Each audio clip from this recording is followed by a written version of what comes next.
चलिए, अब कक्षा 9 विज्ञान के इंपॉर्टेंट क्वेश्चन की सीरीज में जो अर्धवार्षिक के लिए इंपॉर्टेंट रहने वाले हैं, उनमें हम क्या कहते हैं, आपके क्वेश्चन नंबर 16 तक मैंने इससे पहले की वीडियो में बता रखे हैं सारे क्वेश्चन। अभी तक आपने वो वीडियो नहीं देखी तो उस वीडियो को देख लीजिए, लिंक डिस्क्रिप्शन में मिल जाएगा या इस वीडियो की प्लेलिस्ट में जाकर के आप देख सकते हैं। ठीक है।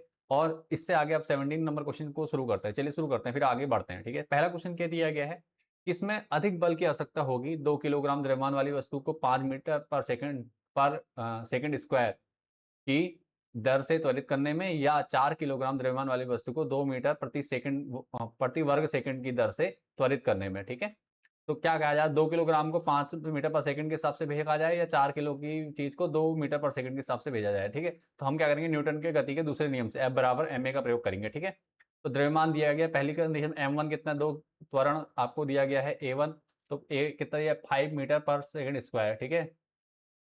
और बल कितना हो जाएगा ma, तो 5 दूनी 10 न्यूटन बल लगेगा यहाँ पर। ठीक है। इस कंडीशन में उसका दूसरी स्थिति में क्या होगा, सिंपल m2 क्या 4 किलो केजी त्वरण है आपका 2 मीटर पर सेकंड स्क्वायर। ठीक है। यहाँ पे पावर पावर -2 में दी जाती है। ठीक है। दोनों तरीके से लिखा जाता है। तो अब क्या हो जाएगा, आपका बल क्या हो जाएगा, F2 क्या हो जाएगा, m2 इंटू ए टू, 4 गुना आर, टोटल 8 न्यूटन। तो निष्कर्ष क्या हो गया, किसमें ज्यादा बल लगेगा, बल किसमें लग रहा है, F1 लग रहा है ज्यादा ना। तो 10 न्यूटन का बल इससे बड़ा, तो 2 किलोग्राम वाली वस्तु को 5 मीटर पर सेकंड की दर से त्वरित करने में अधिक बल की आवश्यकता होगी। बस ये आपका आंसर हो गया, सिंपल। इसका क्वेश्चन नंबर 18 देख लीजिए क्या है, यदि किसी तत्व का जेड मतलब परमाणु संख्या जिसे कहते हैं। ठीक है। जेड 11 है, तो बताइए तत्व का नाम, तत्व का इलेक्ट्रॉनिक वितरण और गौस संयोजकता। तो भैया 11 किसका होता है, सोडियम का होता है। हमने नीचे लिखा होगा, देखो सोडियम का 11 होता है। और इसका नाम क्या हो गया, नाम सोडियम, और इसका प्रतीक क्या है, Na हो गया। तत्व का नाम हो गया, तत्व का इलेक्ट्रॉन कितने होंगे, इलेक्ट्रॉन वितरण क्या होगा, तो 11 है। पहली कक्षा में 2 के में, दूसरी में 8, तीसरी में 1। ठीक है। पिछली वीडियो में मैंने सोडियम के इलेक्ट्रॉनिक वितरण को बताया था, और यहाँ पे भी एक क्वेश्चन दोबारा से पूछा गया, तो इसको भी आपने देख लेना, क्योंकि ये इंपॉर्टेंट क्वेश्चन है। सारे क्वेश्चन आपने यहाँ पे क्या करना है, कवर जरूर करने हैं। इसका अगला क्वेश्चन है संयोजकता, वैलेंसी। अष्टक पूरा करने के लिए सोडियम अपने सबसे बाहरी कोष में एक इलेक्ट्रॉन को त्याग करता है, इसलिए इसकी संयोजकता कितनी होगी, जिसको त्याग करेगा वही क्या होगा, इसकी संयोजकता हो जाएगी ना, तो 1 कहलाएगा। ठीक है। संयोजकता कितनी है, 1 है। अगर ये दे रहा है तो 1 हो गया। ठीक है। इसके बाद क्या करेंगे, अगला क्वेश्चन देखिए, निम्नलिखित में प्रत्येक का उदाहरण दीजिए, यौगिक, तरल संयोजी ऊतक और एक कोशिकीय जीव। तो यौगिक क्या होते हैं, यौगिक में क्या होता है, यौगिक क्या होता है, 2 या 2 से अधिक परमाणु से मिलकर बना होता है। ठीक है। 2 या 2 से अधिक परमाणुओं से मिलकर बने पदार्थों को क्या कहते हैं, हम यौगिक कहते हैं। ठीक है। जैसे H2O। ठीक है। H2O और CO2, तो ये क्या है, दोनों क्या है, यौगिक हैं। यौगिक के उदाहरण, तरल संयोजी ऊतक, और सिर्फ इसने उदाहरण कहा है, इसलिए परिभाषा यहाँ पे नहीं लिखी है हमने। ठीक है। तरल संयोजी ऊतक क्या होता है, जैसे रक्त, रक्त क्या है, एक तरल संयोजी ऊतक है। इसके बाद क्या है, एक कोश के जीव। एक कोश के जीव में ऑप्शन क्या है, अमीबा है और पैरामीशियम, ये दोनों क्या है, एक कोश के जीव हैं। ठीक है। एक कोश के जीव, इनको आप कर लें। अगला क्वेश्चन है, निम्नलिखित में भौतिक व रासायनिक परिवर्तन छांटिए। ठीक है। पौधों की वृद्धि, रासायनिक परिवर्तन, जटिल एवं रासायनिक क्रियाएं। ठीक है। लोहे में जंग लगना, रासायनिक परिवर्तन, ऑक्सीकरण। भोजन का पाचन, रासायनिक परिवर्तन, एंजाइमों का अपघटन होता है। ठीक है। पौधों की वृद्धि क्या है, एक रासायनिक परिवर्तन है। लोहे में जंग लगना रासायनिक परिवर्तन है। भोजन का पाचन क्या है, एक रासायनिक परिवर्तन है। क्यों, क्योंकि यहाँ पे क्या हो रहा है, सब चीजों में कारण बता रखा है। जैव जटिल रासायनिक अभिक्रियाएं हैं, ऑक्सीकरण हो रहा है यहाँ पे। ठीक है। लोहे में जंग क्या होता है, ऑक्सीकरण का, एंजाइमों का अपघटन हो रहा है, ये भी रासायनिक अभिक्रिया है। जल का बर्फ में बदलना, ये क्या है, भौतिक परिवर्तन, क्योंकि यहाँ पे सिर्फ क्या अवस्था में परिवर्तन हो रहा है, इसलिए क्या है, भौतिक परिवर्तन है। उसके बाद आपका लोहे के चूर्ण और बालू का मिलना, लोहे का चूर्ण और बालू का मिलना एक भौतिक परिवर्तन, क्योंकि यहाँ पे सिर्फ क्या हो रहा है, मिश्रित हो रहा है, मिश्रण हो रहा है यहाँ पे। ठीक है। अगला देखिए, इसके बाद मोमबत्ती का जलना, मोमबत्ती का जलना एक रासायनिक परिवर्तन है, क्योंकि मोम का दहन हो रहा है, जिससे मोम का पिघलना भौतिक है, पर जलना रासायनिक है। ठीक है। मोम जो पिघल रही है वो तो भौतिक परिवर्तन है, लेकिन जो जल रही है वो रासायनिक परिवर्तन है। ठीक है। तो दोनों चीज का ध्यान देंगे। इसके बाद देखिए क्या है, 21, गति के तृतीय नियम की व्याख्या उचित उदाहरण द्वारा कीजिए, और इस नियम को और किसी नाम से जाना जाता है, वो भी बताना है आपको। ठीक है। और किस नाम से जाना जाता है, तो गति का तीसरा नियम, जिसे क्रिया प्रतिक्रिया का नियम भी कहा जाता है, नीचे दिया होगा, बाकी परिभाषा दे रखी है, आपने पढ़ लेना है। प्रत्येक क्रिया के बराबर और विपरीत दिशा में एक प्रतिक्रिया होती है। ये दोनों बल दो अलग अलग वस्तुओं पर कार्य करते हैं। ठीक है। उदाहरण दे रखा है, इसको क्या क्रिया प्रतिक्रिया के नियम से भी जाना जाता है, law of attraction and reaction, action and reaction. ठीक है। तो ये आपने कर लेना तैयार। इसके बाद क्वेश्चन नंबर 22 है, निम्नलिखित में संक्षिप्त टिप्पणी लिखिए। अंतरा फसलीकरण, पशुपालन, रंध्र के कार्य। अंतरा फसलीकरण क्या होता है, ये सामने दिया हुआ, आपने पढ़ लेना है, इंटरक्रॉपिंग कहते हैं इसे अंग्रेजी में, और यहाँ पे उदाहरण दिया है, आपने पढ़ लेना है। ठीक है। इसके अलावा देखिए अगला पशुपालन, एनिमल हस्बेंड्री, ठीक है, पशुपालन हो गया, एनिमल हस्बेंड्री ये क्या है, इसके बारे में आपको बताना है। क्लियर हो गया? यह कृषि विज्ञान की वह शाखा है जो घरेलू पशुओं जैसे गाय, भैंस, बकरी, मुर्गी के प्रजनन, पोषण, स्वास्थ्य और देखभाल से संबंधित है, ताकि उनमें दूध, मांस, अंडे, ऊन आदि जैसे उपयोगी उत्पाद प्राप्त किए जा सके। ठीक है, इनके बारे में आपने पढ़ लेना आप आराम से कि पशुपालन क्या होता है, यहाँ पे बता रखा अंतरा फसलीकरण क्या होता है, ये आपने देखना है। उसका रंध्र के क्या कार्य होते हैं ये बताया। रंध्र कहाँ पाए जाते हैं, रंध्रों को स्टोमेटा भी कहा जाता है। पाए कहाँ जाते हैं, पत्तियों में पाए जाते हैं, पेड़ पौधों की छोटे छोटे छिद्रों को रंध्र कहते हैं। ठीक है, बाकी ये करते क्या, गैस का विनिमय करते हैं, किसका, कार्बन डाइऑक्साइड का और ऑक्सीजन का। दूसरा वाष्पोसर्जन, ठीक है, दूसरा क्या करते हैं, वाष्प अतिरिक्त जल की मात्रा को क्या करते हैं, बाहर करते हैं ये पेड़ से। ठीक है, तो ये हो गया आपका। उसके बाद निम्न में से किन्हीं तीन के रासायनिक सूत्र लिखिए। तीन के रासायनिक सूत्र लिखिए, किसमें, यहाँ सभी के दिए हुए हमने, किस किस के क्वेश्चन में क्या दिया है, सोडियम क्या दिया है, जिसका होता है सोडियम ऑक्साइड होता है Na2O। सोडियम ऑक्साइड क्या होता है, Na2O। ठीक है, उसका aluminium chloride AlCl3। Aluminium chloride का क्या होता है, AlCl3 होता है। अगला देखिए इसका मैग्नीशियम हाइड्रोक्साइड। मैग्नीशियम हाइड्रोक्साइड होता है MgOH का होल ट्वाइस, MgOH का होल ट्वाइस। ठीक है, इसका कैल्शियम कार्बोनेट, कैल्शियम कार्बोनेट का होता है CaCO3। सबके दे रखे हैं, आपने अच्छे से तैयार कर लेने ये। तो ये सारे इंपॉर्टेंट हैं, एक एक क्वेश्चन आपको आने वाला है। और वीडियो पसंद आ रही, वीडियो से कुछ सीखने को मिल रहा है, वीडियो को लाइक कर दो, दोस्तों के साथ जरूर शेयर करो, ताकि उन तक वीडियो पहुंच सके, वो भी इस वीडियो को देखकर अपनी तैयारी अच्छे से कर सकें। ठीक है, अपने एग्जाम में नंबर अच्छे आ सके। अगला देखिए क्या करना है, पादप कोशिका का स्वच्छ नामांकित चित्र बनाना है आपने बेटा। पादप कोशिका जो स्वच्छ नामांकित चित्र बना लीजिए।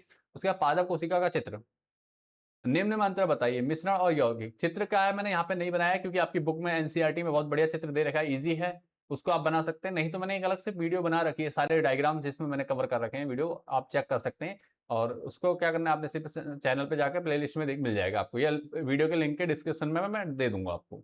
ठीक है, अगला क्वेश्चन नंबर 25 देख लीजिए। निम्न में अंतर बताइए, मिश्रण, यौगिक, समस्थानिक और संभारिक। मिश्रण और यौगिक में अंतर बता रखा है यहाँ पे। ठीक है, मिश्रण, ठीक है, मिश्रण कंपाउंड क्या है, इसमें तत्व और यौगिक किसी भी अनुपात में मिले होते हैं। मिश्रण में क्या होता है, किसी भी अनुपात में मिले होते हैं, लेकिन यौगिक में क्या होता है, एक निश्चित अनुपात, रासायनिक अनुपात में मिले होते हैं। क्या, तत्व। ठीक है, आपस में। फिर उसका दूसरा क्या है, मिश्रण में यह अपने घटकों के गुणों को दर्शाता है। मिश्रण क्या करता है, अपने घटक के गुणों को दर्शाता है। और दूसरा, इसके गुण अपने घटकों के गुणों से पूरी तरह भिन्न होते हैं, किसके, यौगिक के। उसके बाद तीसरा है, इसमें इसमें भौतिक विधियों से द्वारा अलग किया जा सकता है। ठीक है, इसे भौतिक मिश्रण को क्या करते हैं, मिश्रण को भौतिक विधियों के द्वारा क्या कर सकते हैं, अलग किया जा सकता है। लेकिन यौगिक को क्या कर सकते हैं, लेकिन क्या, जो यौगिक है, यौगिकों को केवल रासायनिक विधियों के द्वारा ही अलग किया जा सकता है। ठीक है, अदरवाइज कुछ नहीं कर सकते उसमें। समस्थानिक और संभारिक क्या होते हैं, समस्थानिक क्या होते हैं और संभारिक में अंतर क्या है, देखो। समस्थानिक होते हैं, इनकी परमाणु संख्या समान होती है। ठीक है, इनमें परमाणु संख्या समान होती है। ठीक है, परंतु इनके और संभारिकों की परमाणु संख्या क्या होती है, भिन्न होती है। ठीक है, इनकी परमाणु संख्या भिन्न होती है, किनकी, संभारिकों की प्रोटॉनों परमाणुओं की संख्या भिन्न होती है, समस्थानिकों की प्रोटॉनों की संख्या समान होती है। उसके बाद इनकी द्रव्यमान संख्या भिन्न होती है, किनकी, समस्थानिकों की द्रव्यमान संख्या भिन्न होती है, लेकिन संभारिकों की द्रव्यमान संख्या समान होती है। ठीक है, इसका नंबर 3 उदाहरण के तौर पर दिया है। हाइड्रोजन के समस्थानिक है H12 और H3, H1 H2 H3 और H कहते हैं। ठीक है, ये क्या है, 1H1 होता है वैसे। ठीक है, 1H1 1H2 1H3। यहाँ पे शायद टाइपिंग प्रिंटिंग मिस्टेक है, कोई बात नहीं। ठीक है, इसको हम देख लेंगे बाद में। ठीक है, समस्थानिक क्या होगा, हाइड्रोजन के 1H1 1H2 1H3, ये उदाहरण होते हैं इसके। उदाहरण, और इसके बाद आर्गन। उदाहरण, ये आर्गन किसका उदाहरण है, संभारिक का। आर्गन का 40 होता है परमाणु द्रव्यमान, और कैल्शियम का भी 40 होता है परमाणु द्रव्यमान। तो ये दोनों क्या, संभारिक है, इनका भार समान है, लेकिन क्या है, परमाणु द्रव्यमान अलग अलग होता है। ठीक हो गया। अगला क्वेश्चन देख लीजिए, एक न्यूमेरिकल क्वेश्चन है, और इसको करते हैं। क्या है, जब 300 ग्राम कार्बन 800 ग्राम ऑक्सीजन में जल 11 ग्राम कार्बन डाइऑक्साइड को निर्मित करता है, तो जब 3 ग्राम कार्बन और 5 ग्राम ऑक्सीजन में जलाएंगे तो कितने ग्राम CO2 का निर्माण होगा। उसका उत्तर रासायनिक संयोग के नियम पर आधारित होगा। किस नियम पर आधारित होगा। ठीक है, तो सीधी सी बात है, हमने क्या करना है, नियम, उत्तर किस पे होगा, स्थिर अनुपात के नियम पर आधारित होगा। ठीक है, पहले स्पष्टीकरण क्या है, दिए गए आंकड़ों में अनुसार कार्बन डाइऑक्साइड और ऑक्सीजन का अनुपात क्या होता है, 3:8 दिया है, तो मतलब 3:8 का यहाँ पे वो है। दूसरे भाग में हमारे पास 3 अनुपात क्या कहते हैं, 3 ग्राम कार्बन है और 5 ग्राम ऑक्सीजन है, मतलब ऑक्सीजन की मात्रा कम कर दी गई है। तो इस नियम के अनुसार 3 ग्राम कार्बन को पूरी तरह से जलने के लिए 8 ग्राम ऑक्सीजन की आवश्यकता होती है। ठीक है, तो क्या करना है, चूंकि हमारे पास केवल 5 ग्राम ऑक्सीजन उपलब्ध है, इसलिए क्या हो जाएगा, ये सीमित अभिकर्मक होगा। यहाँ सीमित अभिकर्मक होगा, मतलब ये जो अभिक्रिया होगी इनके बीच, ये क्या होगी, सीमित हो जाएगी बेटा। मतलब ये तो ऐसी बात हो गई कि जैसे किसी गिलास को पानी भरने के लिए हमने क्या, एक गिलास को भरने के लिए पहले हमने एक गिलास से वो निकाला और उसका किसी बर्तन में डाल दिया, अब दोबारा छोटे गिलास से हम उस बड़े गिलास को भरने की कोशिश कर रहे हैं, तो क्या वो पूरा भरेगा, नहीं भरेगा ना। तो वही कंडीशन समझ लीजिए इसको सिंपल। तो इसमें क्या करेंगे, सीमन CO2 का निर्माण 5 ग्राम ऑक्सीजन के आधार पर होगा, ठीक है। जो CO2 बनेगी वो किसके आधार पर बनेगी, 5 ग्राम के आधार पर बनेगी। और 5 ग्राम के आधार पर कैसे बनेगी, सिंपल मैथमेटिकल फॉर्मूला यूज होगा। 8 ग्राम ऑक्सीजन से 11 ग्राम कार्बन डाइऑक्साइड बनती है, ठीक है। तो 1 ग्राम ऑक्सीजन से कितने ग्राम बनेगी कार्बन डाइऑक्साइड, 11/8 ग्राम बनेगी, ठीक है। उसके बाद इसलिए 5 ग्राम ऑक्सीजन से कितनी बनेगी, 11/8 गुणा 5 ग्राम, क्योंकि 1 ग्राम से 1 गुणा 5 होता ना, तो बनेगी। टोटल आंसर निकलेगा 6.875 ग्राम। सिंपल मैथमेटिक कैलकुलेशन है, तो यहां से आप कर लेंगे, ठीक है।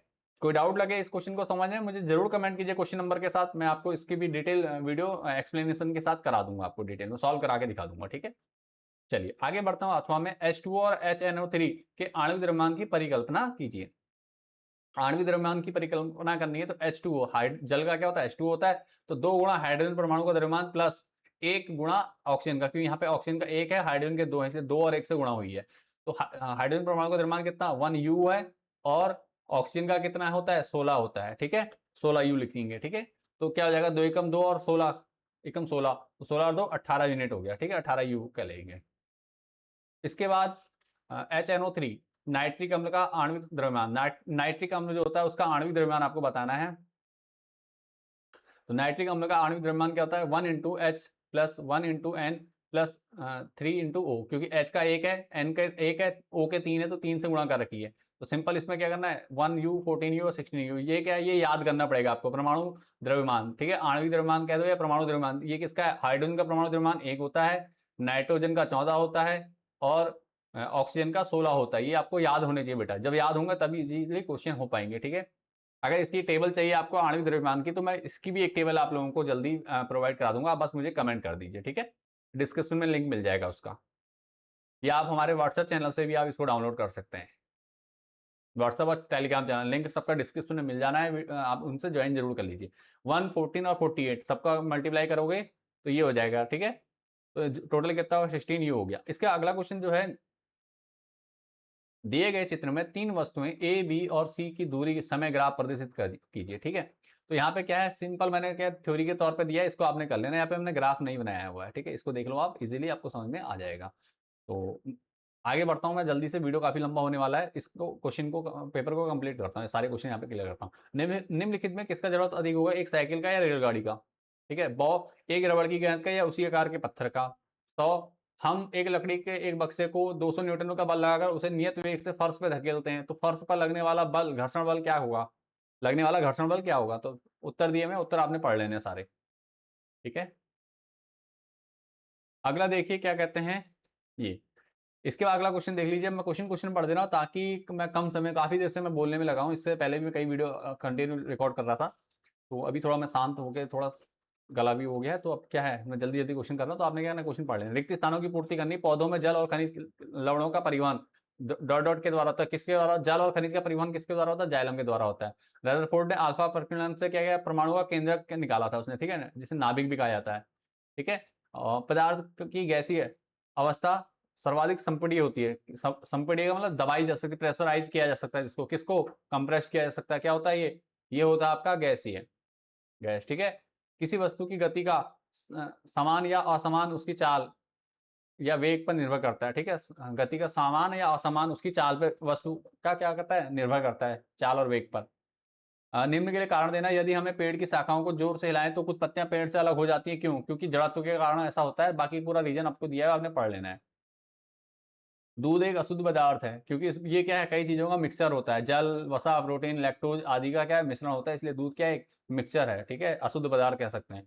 हम गर्मियों में सूती वस्त्र पहनते हैं, हम गर्मियों में सूती वस्त्र पहनते हैं, क्यों पहनते हैं, उसका रीजन दिया हुआ नीचे, इसको पढ़ लेना। इसका लाइसोसोम को आत्मघाती थैली क्यों कहते हैं, ठीक है। मोस्ट इंपोर्टेंट क्वेश्चन है सारे, इनको सबको देख लेना है आपने, आंसर दिया हुआ। क्यों लाइसोसोम क्या आता है, ये जब क्षतिग्रस्त होती है कोई कोशिका, तो ये खुद फट जाता है और ये उस कोशिका को क्या करता है, समाप्त कर देता है, खुद ही पचा के खत्म कर देता है, ठीक है। तो इसलिए इसे आत्मघाती थैली भी कहा जाता है, सुसाइड बैग। तो ये कारण है, बाकी उत्तर दे रखे आपके सामने, आपने स्क्रीनशॉट पढ़ लेना है, वीडियो को पॉज करके अच्छे से सारे क्वेश्चन तैयार कर लो। सारे सेम टू सेम क्वेश्चन आपको आपके एग्जाम में देखने को मिलने वाले हैं, तो आपने क्या करना है, एक ही क्वेश्चन अच्छे से कर लेना है, वीडियो को दोस्तों के साथ शेयर कर लेना है। नेक्स्ट वीडियो में कुछ और क्वेश्चन मैं लेकर आऊंगा पार्ट 3 में, तो मिलते हैं नेक्स्ट वीडियो में। इन 2 वीडियो पे जितना आप लोगों का प्यार मिलेगा उसी के बेस पे मैं कह दूंगा और कुछ ऐसे क्वेश्चन लेके आऊंगा जो 100% पेपर में ही आएंगे, आपको कहीं भी इधर उधर भटकने की जरूरत नहीं पड़ेगी। तो बस अपना वीडियो को प्यार और समर्थन दीजिए मुझे। मिलते हैं नेक्स्ट वीडियो में। Thanks for watching this video और good luck for your exam.